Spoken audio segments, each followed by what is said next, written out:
Hai semua, Assalamualaikum. Ketemu lagi di channelku.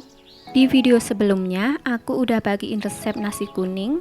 Nah sekarang aku mau bagiin resep sambelnya. Selain untuk nasi kuning, sambal ini juga cocok untuk nasi uduk, nasi bakar juga bisa. Pokoknya sambal ini serbaguna, mantep banget. Untuk yang penasaran, kita simak videonya sampai selesai.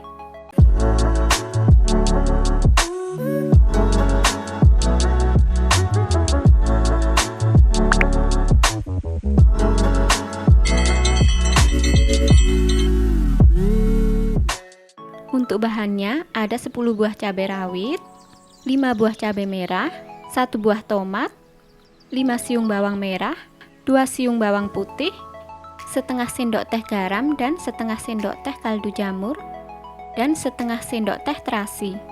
Selanjutnya kita rebus cabai, bawang merah, bawang putih dan juga tomat. Rebus sampai bahannya lunak. Ini kalau mau digoreng juga bisa. Selanjutnya kita haluskan. Ini aku pakai chopper.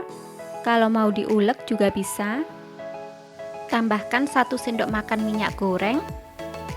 Lanjut kita chopper. Ini bahannya udah halus. Selanjutnya panaskan secukupnya minyak, lalu goreng bahan yang sudah dihaluskan tadi.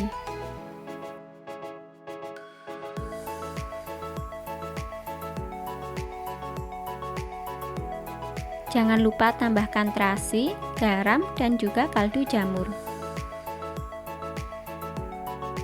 Lalu aduk-aduk agar semua bahan tercampur rata. Masak sampai matang, sampai minyaknya menyusut.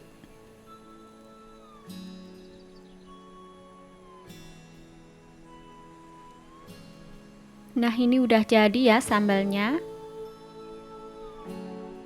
Selanjutnya matikan kompor. Ini sambalnya udah jadi, siap disajikan bersama nasi kuning, nasi uduk, atau nasi bakar. Dimakan pakai nasi anget sama tempe atau kerupuk aja udah enak banget. Simple banget kan? Cobain ya.